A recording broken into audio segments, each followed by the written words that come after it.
Walang nakikitang paggalaw sa presyo ng mga produktong pang-agrikultura ang Department of Agriculture hanggang matapos ang taon. Ito ay matapos ang price inspection ng DA ngayong araw.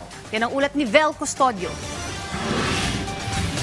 Galing pang Marilao, Bulacan si Ernesto at sinulit na niya ang pagkakataong pumunta sa Balintawak Public Market para mamili ng pansahog sa Noche Buena. Mas mura naman ngayon kasi sa lugar namin mas medyo mataas.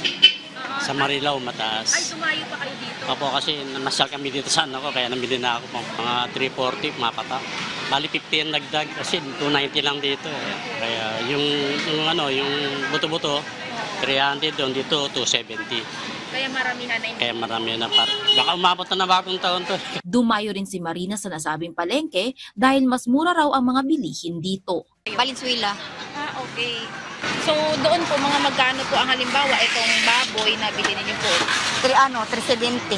Tapos dito po magkano lang? 270. Maganda kung may oras pa ang ating mga mamimili, since ang Balintawak Market ay hindi lang naman wholesale, pati retail din, pwede naman po silang dumiretso dito kung talagang gusto po nila makatipid. Ayon sa Department of Agriculture, inaasahang stable ang presyo ng mga pangunahing bilihin hanggang sa matapos ang taon. Batay sa isinagawang Joint Price and Supply Inspection ng ahensya sa Balintawak Public Market, sumusunod sa maximum suggested retail price ang mga retailers ng karneng baboy na 290 pesos lang sa kasim at pige, habang 340 hanggang 360 pesos per kilo lang ang liempo. Mura rin ang manok na nasa 140 hanggang 165 pesos lang.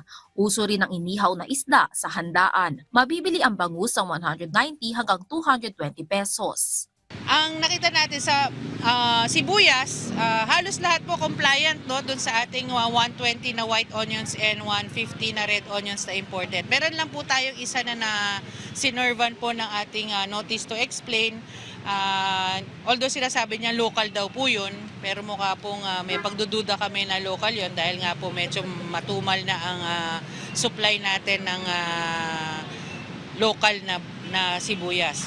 Mukha po kasi siyang imported eh. Usually ba, anong itsura ba ng mga local? Yung ito, medium size. Pero mas maganda pa yung pagkakatuyo. Talagang alam mo na yung itsura niya, hindi ganito ka-light. So batay po sa itsura, imported siya. Mukha siyang imported. Ipapasuri ng DA ang ilang pirasong sibuyas mula sa nasabing pwesto para maberipika kung ito ay local o imported.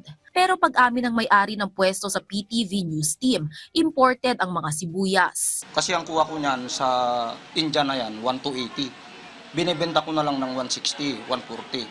Bali magkano po ang kita niyo po? Wala po, lugi na po. Depensa naman niya sa hindi pagsunod sa MSRP. Kasi po ma'am, nabutan ng pagka bumaba yung gulay eh. Ito mataas pa nung nakuha ko, 1,280 ang isang bag. Eh ngayon na, 700, 600 na lang. Okay, so yung mga susunod yung pong buha, matata. Oo po. Kaya pinapaubos na lang namin kahit lugi na. Ang unang-unang hakbang na gagawin namin bilang isang market administrator, bibigyan po namin sila ng kaulang pag-uusap kung bakit mataas ang kanilang mga presyo.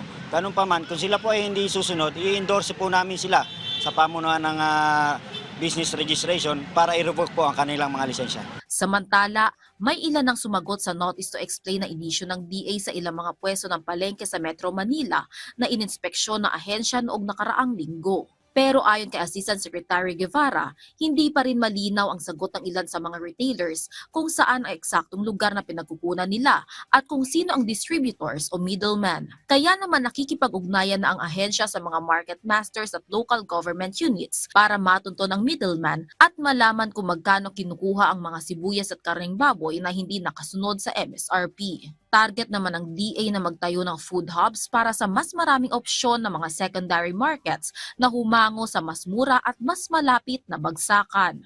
Vel Custodio para sa Pambansang TV sa Bagong Pilipinas.